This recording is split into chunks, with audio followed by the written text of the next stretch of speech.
चलिए बच्चों, अगली हेडिंग आपकी स्क्रीन पर है, आयतन और घनत्व। चलिए पहले हम हेडिंग को क्या देखते हैं, आयतन। आयतन क्या होता है, पहले हम आयतन को पढ़ते हैं। आयतन, आइए बच्चों, तो बच्चों इसकी हम डिफिनेशन ऐसे लिखेंगे, थोड़ा पहले समझ लो। देखिए आयतन की डिफिनेशन हम ऐसे लिखेंगे, कोई वस्तु जितना स्थान घेरती है, कोई वस्तु,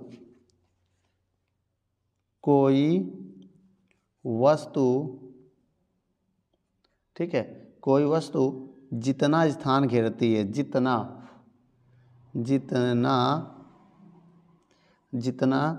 स्थान घेरती है,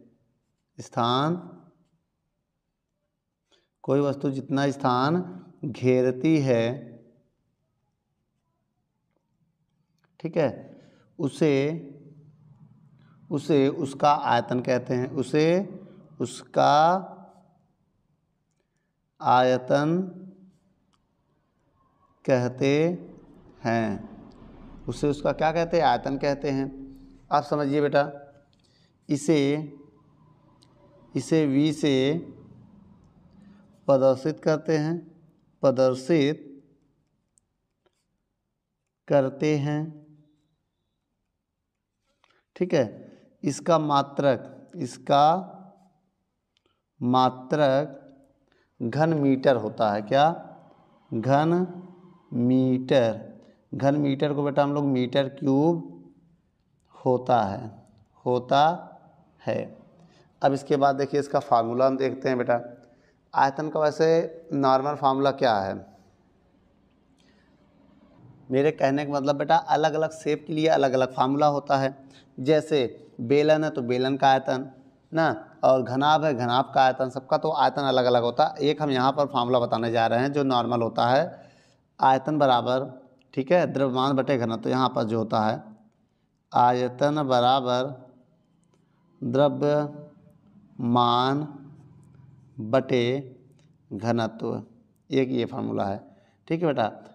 पहले हम अभी घनत्व की भी परिभाषा हम देखेंगे, ठीक है। अब आयतन का दो मात्रक हो गए, एक तो आप ये भी, जैसे एक ये लिखे हो घन मीटर, अब एक इससे भी लिख सकते हो क्या, देखो किलोग्राम, और इसका जब रखोगे, रखने के बाद घनत्व ही आएगा, समझ में आया। जब अभी रखोगे, जैसे इसका किलोग्राम होता है और घनत्व का मात्रक क्या होता है बेटा, किलोग्राम पर मीटर क्यूब होता है ना। तो ये हो गया, फार्मूले से भी वेरीफाई कर सकते हैं। अब उसके बाद देखिए हेडिंग क्या है, घनत्व है। आइए घनत्व की भी परिभाषा देख लेते हैं। घनत्व की परिभाषा कैसे लिखेंगे, सबसे पहले ये समझो। देखिए बेटा, घनत्व की परिभाषा लिखने के लिए इसका फार्मूला आपको पता होना चाहिए। अगर इसका फार्मूला पता है तो इसकी परिभाषा लिख सकते हैं। देखिए कैसे लिखेंगे, यहाँ पहले फार्मूला लिख दे रहे हैं ना। घनत्व की फार्मूला क्या होता है, देखो घनत्व का फार्मूला होता है द्रव्यमान बटे आयतन, द्रव्यमान बटे आयतन। अब इसका पहले हम डिफिनेशन ऐसे लिखते हैं, देखो बेटा, किसी वस्तु के द्रव्यमान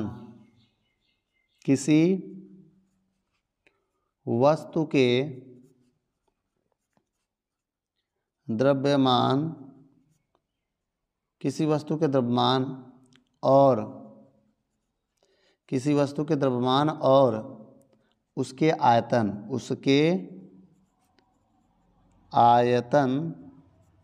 के अनुपात को घनत्व कहते हैं। इसे d से प्रदर्शित करते हैं। ये हो गया। अब इसका फार्मूला आपको पता ही चल गया बेटा घनत्व का।